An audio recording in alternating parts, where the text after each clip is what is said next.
Ayan, nalinis natin yung kanyang mga parts. So, ito na yung dapat na pinakamalinis sa lahat. Ito yung ating jettings. Ayan. Dito kasi nagpapalayo yung ating mga motor pagka nababarahan to. Tapos dito, dapat to malinis nyo to maigi. Ayan, pasiritan nyo. Ayan, pasiritan nyo to maigi. Yung mga buros na yan, dyan kasi nakalagay yung ating primary at yung secondary na jet. Yan dyan sa dalawang na yan. Tapos to sa valve, dapat malinis yan.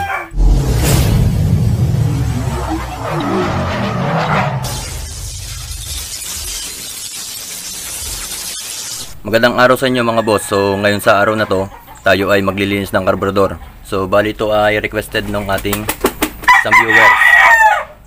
Yung ating lilinisin na karburador ay Wave 100. Ayan. So tama-tama, madumi ng karburador na to. So ang ano mo natin, baklasin mo natin to para mamaya tutuloy na tayo. Ang kailangan nyo lang gamit dito pagkakalag nyan ay 10mm na open wrench or back wrench. Dalawa lang naman yung tornilyo nyan. Ito, dadalawa yan.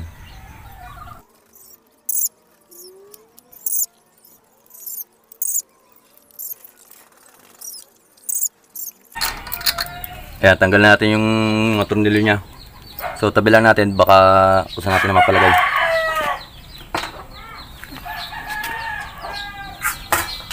Tapos sunod, tanggalin natin itong kanyang piston papunta sa silinyador. Tigas. Kita natin ang basahan para meron tayong puwersa. Ayan. Tanggalin nyo lang yung piston. Ayan. Tapos kunin na rin natin to. I-push lang natin ito pag ganahan. Ayan. Tapos higitin natin yung cable. Yes, zoom natin para kitang-kita nyo. Ayan, push lang natin to. Tapos kunin natin yung cable palabas. Sa may higat lang yan. Ayan, tanggal na. Sigitin lang natin. Yan yung piston. Tapos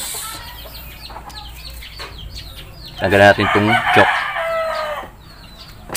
Yung cable ng choke.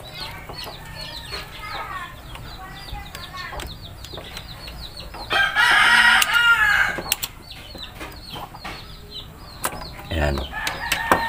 Tapos dito sa sa gasoline, tanggalin natin itong yung wire ng overflow. Nakasuksok lang naman yan yung hose na yan. Tapos dito sa gasolina, ang gawin lang natin dito para hindi na tayo magpalsak dyan, sarado muna natin to. Tapos kalagyan na natin itong dalawang tornilyo dito. Yan.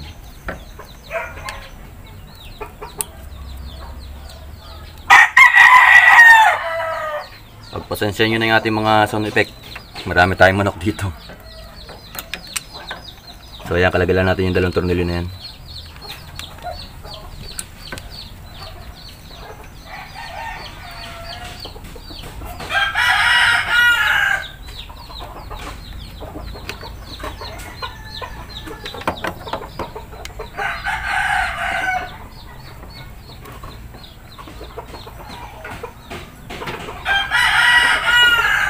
Ayan. Ito na yung ating karburador. So, start tayo paglinis ito. Ito yung mga kailangan natin gamit paglinis ng karburador. Yan, kailangan nyo ng Phillips screw, flat screw, tapos toothbrush o kaya paintbrush para may pangkuskus tayo dito. Tapos yan, open wrench na 10mm para yung pinatanggal natin kanina. Yan, tapos isang lagayan para dito tayo maglilinis. So yung gagawin natin na panlinis dito ay gasolina. So kuha muna tayo ng gasolina dun sa ating motor. Ayan. Papaihi muna tayo.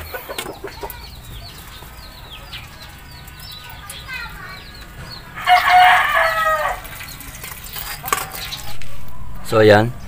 So tanggalin muna natin itong o-ring na to. Yung sa ng gasolina baka mawala. So bago natin ito buksan, linisin muna natin yung labas para pag binaak natin yung dumi rito, hindi na siya papasok sa loob. Yan, gamitin lang natin ng paintbrush, tapos gasolina. Yan yung gasolina, yan lang natin, tapos ano natin. So yung gagawin ko ngayon, hindi na ako magmamano-mano kasi meron tayong spray. Yan, babala ko lang ito ng gasolina. Yan ang ating panghuhugas.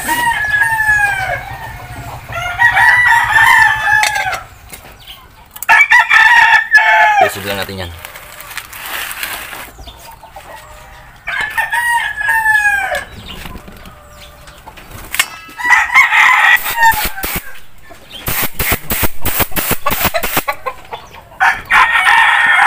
Gawin ko lang, laksa ko lang yung hangin, tapos yung fluid sa bubugan natin.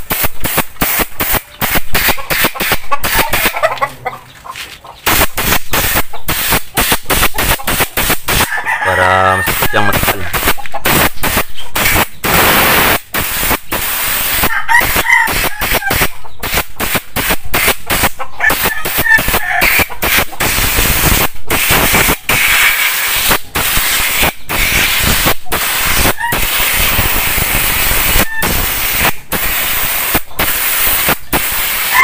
Pag wala naman kayong compressor, ang gawin nyo lang ganito. Gas-ugasan nyo lang gamit ang paintbrush.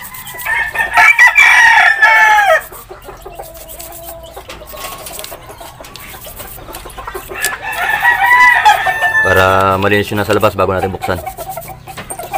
Para hindi papasok yung dumi. Marumi. So ayan, medyo malinis na yung loob. Ay, yung labas. May ating kalinisin maigi. Importante, natanggalan natin yung mga dumi para hindi siya papasok sa loob. So tanggalan natin to.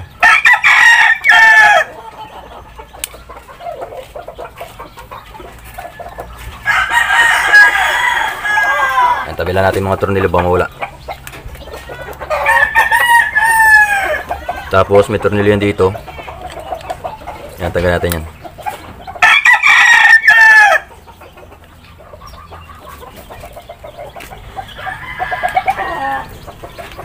Tabi natin yung mga tornilyo baka mawala. Ito yung mga piyesa nya. Kasi yan, hugutin lang natin to. Yun.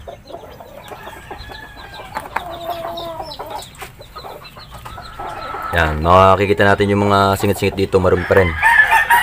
Basta linisin nyo lang para hindi pa pasok sa loob pagbubukas natin. Okay lang naman kahit hindi siya ganun kalinis. Maya nyo lang linis sa maigi. Importante lang hindi siya papasok sa loob ng karburador para hindi tayo mahirapan maglinis. So yan.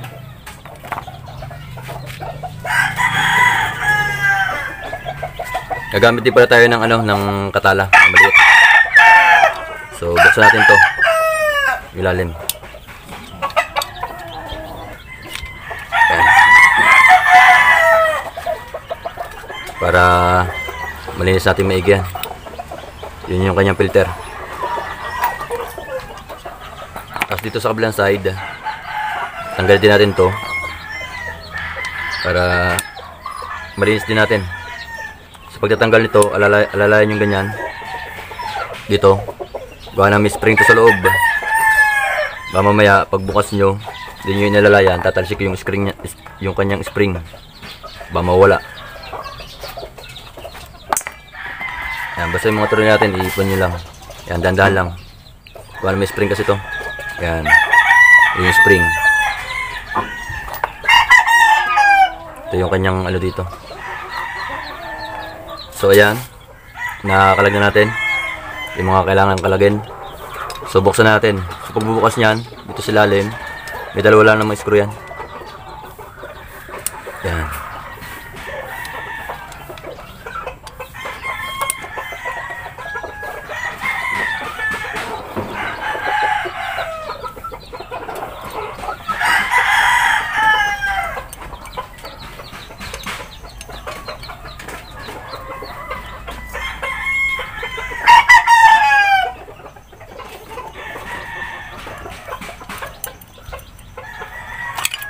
Yan, bukas na.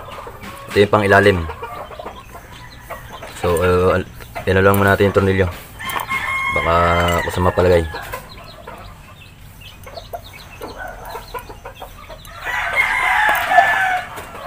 So, ito yung pang ilalim. Tabi muna natin to. Dito sa pinaka-carburetor, pag nabuksan nyo yan, may makikita nyo itong floater. So tatanggalin nyo muna yan. Meron yung pin. Ito yung pin yan. Yan. Tanggalin nyo lang yung pin. Adjust natin ng konti yung camera para kitang-kita lahat ng mga binababang piyesa. Yan yung kanyang pin. Yung floater. Tatanggalin natin yung pin. Tapos meron siyang yan yung bulb. Yan, ingatan nyo itong bulb, baka mawala. Tanggalin muna natin para hindi ko saan mapalagay. Yan. Yan, pwede nyo itong linisin. Ito, yung loob. Lahat ng loob nito, linisin nyo lang yan. Kasi lahat ng mga putas-putas. Tapos, ito yung importanteng malinis dyan, to. Itong kanyang primary at secondary jet. Yan, ito yung ating jettings. Ito yung dapat na importante malinis. Kasi pag ribarado, dyan magsisimula yung pagpalya. Yan yung primary. Tapos yung secondary. Ito yung pinaka-importante linisin sa lahat. Tapos yung kanya mga butas-butas.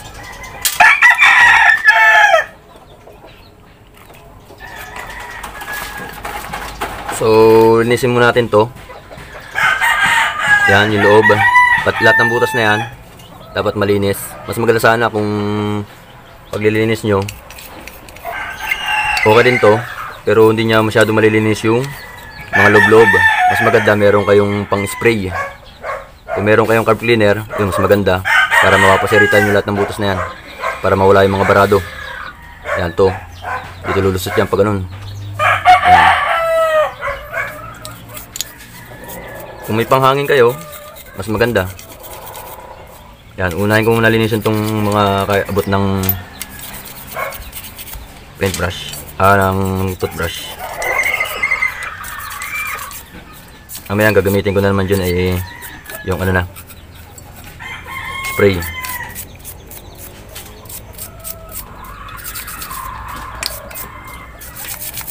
Itong sa ano, sa adjustan ng pure mix screw, kahit wag nyo nang galawin yan para hindi kayo mahirapan magtono pag paglilinis nyo kung di nyo kabisado.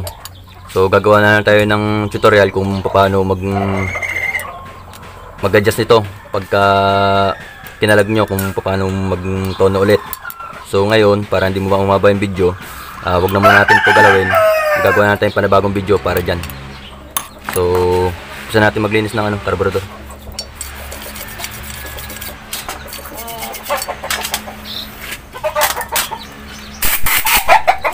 Gagamitan ko lang ng spray yan para madali siya linisin.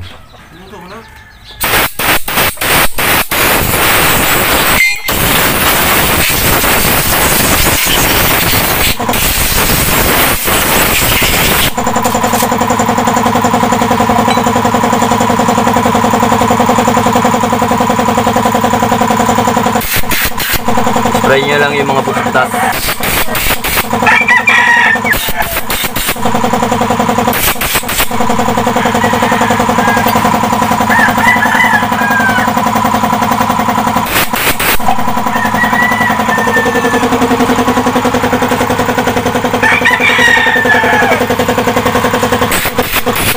Yan yung mga butas na yan.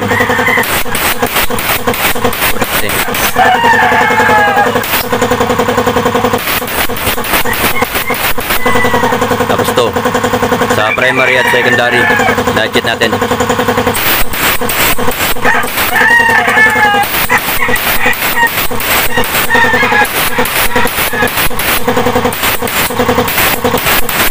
Tapos sa pinagawin ng bulb.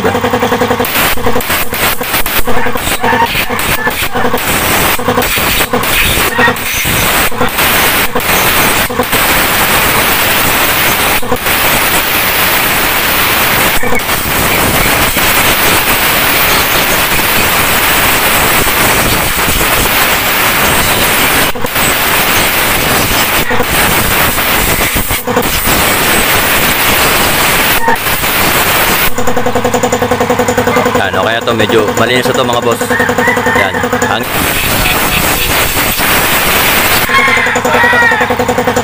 Tapos sunod to. Iisan din natin to.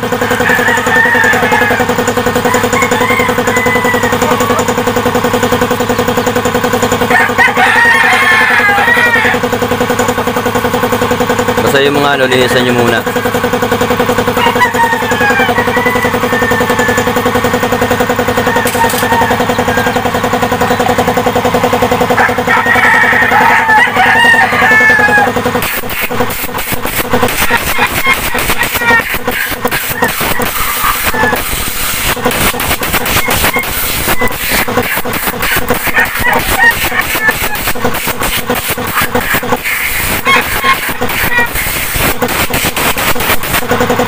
Lahat ng kanyang pyesa.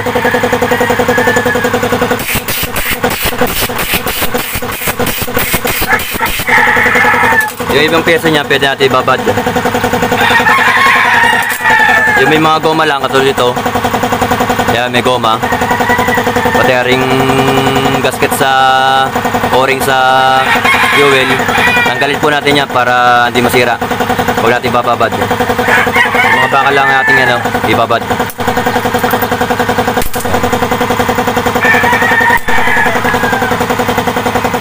Yung floater, pwede naman natin ibabad yan. Yan.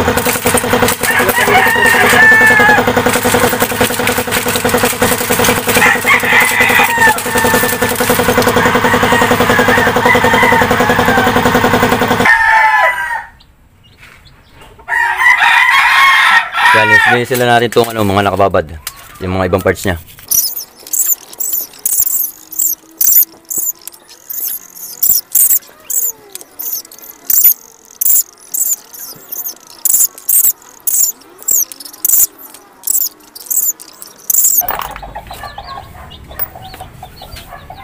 Yan, nalinis natin yung kanyang mga parts. So, ito na yung dapat na pinakamali sa lahat. Ito yung ating jettings. Yan.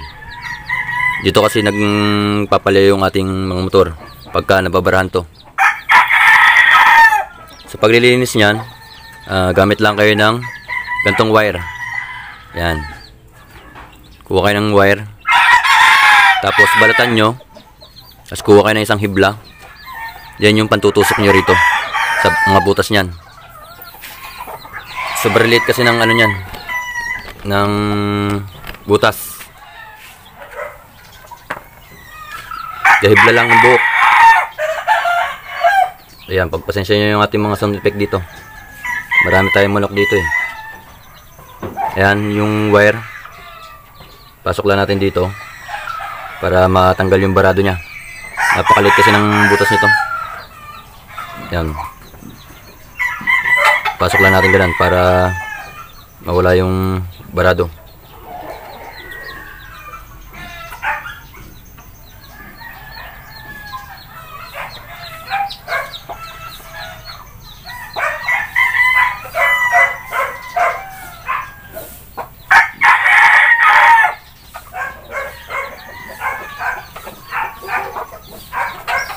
Ayan, tapos gayin-gayin nila natin, paikot-ikotin natin.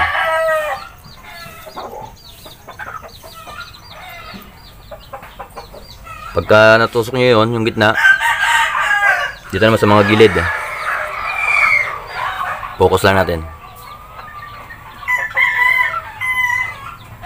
Yan, yung makita nyo yung mga butas-butas dyan, yung mga butas na yan, yan, susundutin nyo rin yan. Yan.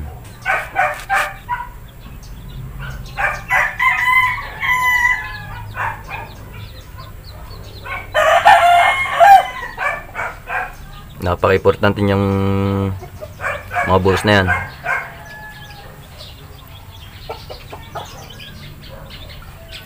Yan. Na ano natin yung ating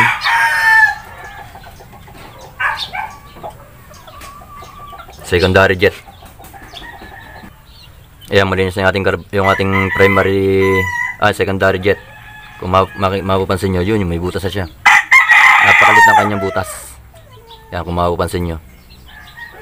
So, okay na tayo dito sa secondary. Doon tayo sa primary. Ganoon lang din. Ito naman, medyo malaki-laki ng butas ito. Ang pinakamalit lang talaga yung secondary. Yan, barado. Ay, pumasok ng ating pang ano. Yan. Ganoon lang din. Gawin nyo. Importante talaga may ano kayo, may wire.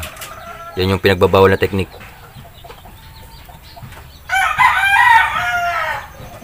Tapos sundutin nyo rin mga butas na to sa gilid. Ito yung pinakamaliliit na butas na yan. Yan, marami yan. Sundutin nyo rin yan.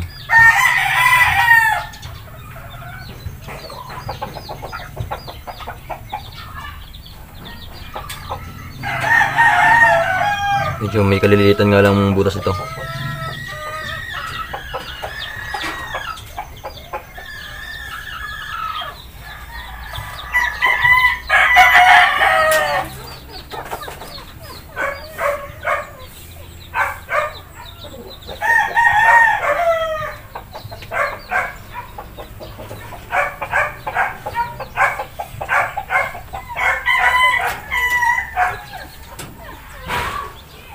Ayan. Double check natin yung gitna.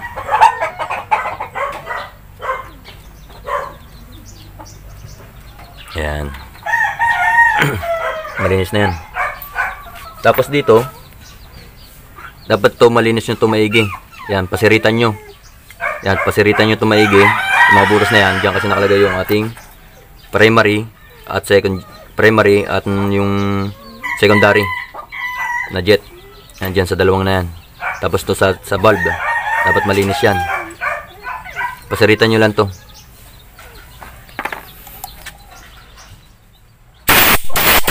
Yan ang gagawin natin. Papasiritan natin siya ng hangin.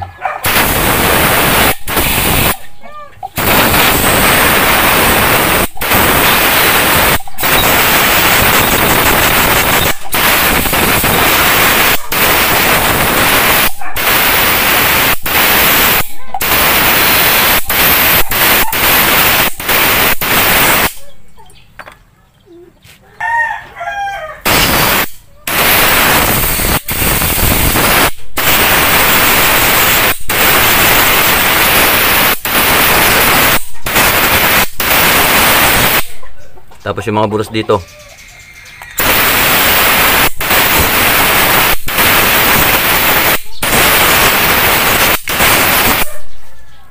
So, ayan. Tapos dito.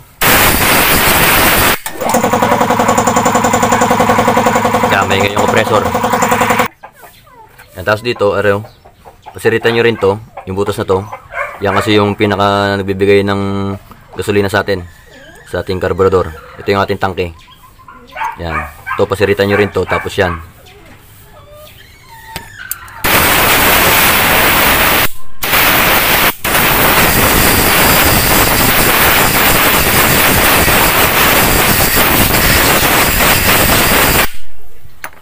Mas maganda sana kung meron tayong air duster. Para na ano natin. Wala kasi tayong air duster. Kaya ito yung spray gun na lang yung ginagawa natin. Okay din naman. Kaysa wala. Pero kung meron kayong carb cleaner, mas maganda. Pasiritan nyo lang yung lahat ng mga butas na to. Yan. Okay na yan. So, mag-assemble na tayo. Dahil malinis na naman tong ating mga pyesa. Pati yung, ito lang naman pinaka-importante dyan. Yung ating dinadaanan ng hangin at gasolina. Pati itong yung sinabi ko kanina. So, assemble natin yan. Pag-assemble, ayan. Gawin natin ito pinaka pinaka main carb. Gawin natin yung ating jettings. Yung jettings natin yung pinakamaliit. Yun yung secondary. Yan, lagyan natin dito sa maliit na Gamitan natin screw. Higpitan natin. Tamang tension lang, wag mong sobrang higpit. Baka malos thread. Tapos itong ating primary. Yan, higpitan natin. Tamang higpit lang din. Yan, baka mahigpit kasi ano siya, balustrade. Gamitan lang natin ng flat screw. Pagkalagay natin ito, kabit muna natin yung mga nasa labas niya para pagbubuo natin hindi tayo mahirapan. So sunod natin itong goma niya dito sa gilid niya, sa side. Ayan, merong spring yan. Ito yung kanyang spring, tapos ito yung kanyang cover. Ayan, may dalawang tornilyo yan. So kakabit nyan para hindi tumalsik. Kabit nyo muna to rito. Ayan, kabit nyo muna to dito sa cover, tapos tama nyo. Ayan, dapat nakaganan. Itong may anong to, tama nyo rin sa may butas na yun. Ayan, i-push lang natin ganon, sabay hold para hindi tumalsik. Tapos lagyan natin ng tornilyo.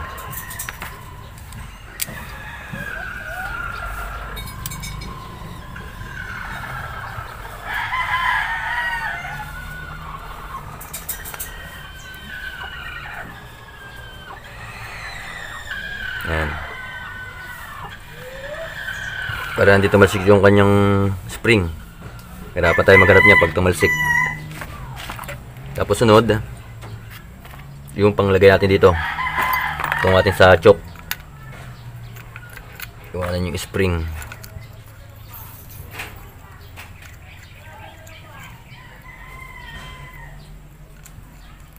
Ayan.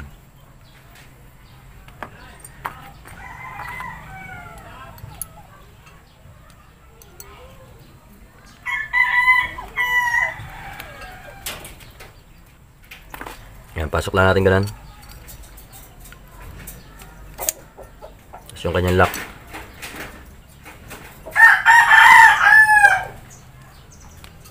Ikot pa natin isa. Sabit natin yung spring. Kabit natin itong bracket.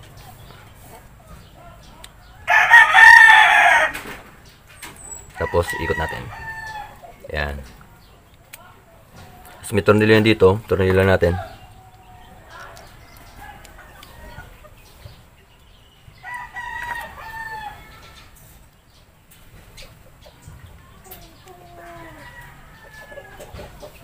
Ayan.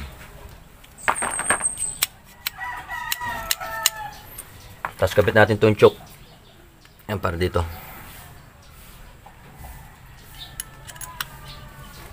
May tornilyo yung maliit. Ito yung tornilyo. Lagay mo natin sa screw para hindi tayo mahirapan. Saka natin i-tornilyo.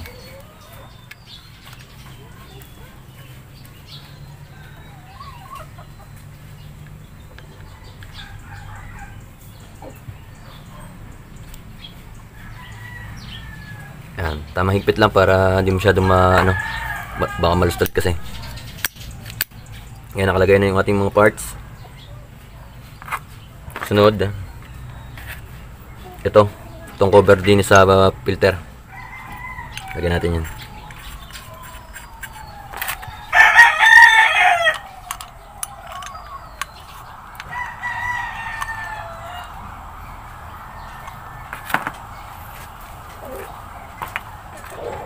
So okay na, mga nakakabit na yung parts natin.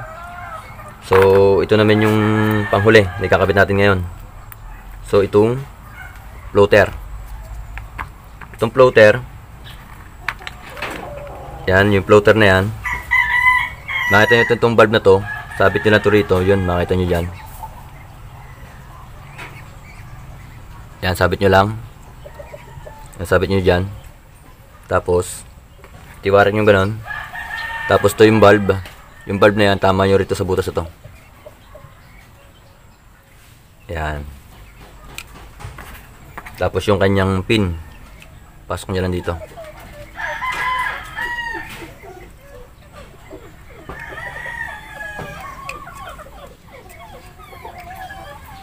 Yan, ganun lang. Pagka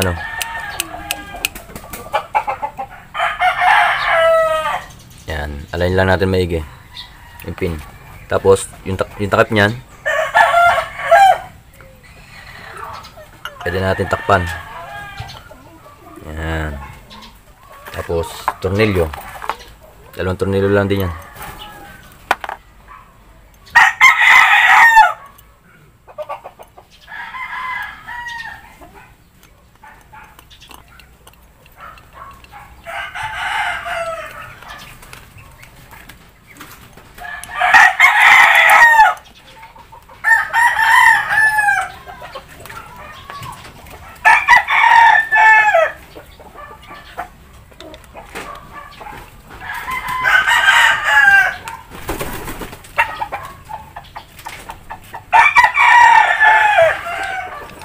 Yan, huwag na natin masyadong kahikitan baka malustred.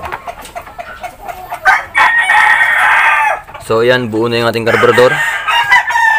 Pwede natin ito ikabit. Yan. Ang hindi na napapakabit ito yung sa patayo ng gasolina sa in. Tapos itong ating piston para sa silinyador. So kabit ko muna.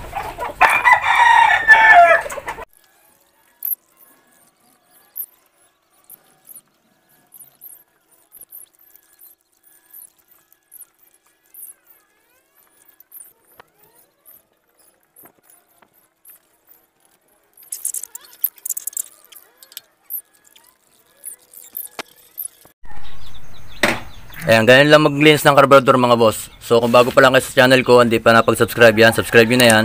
Tapos click nyo na rin yung notification bell para lagi kayong updated sa lahat ng gagawin natin mga video.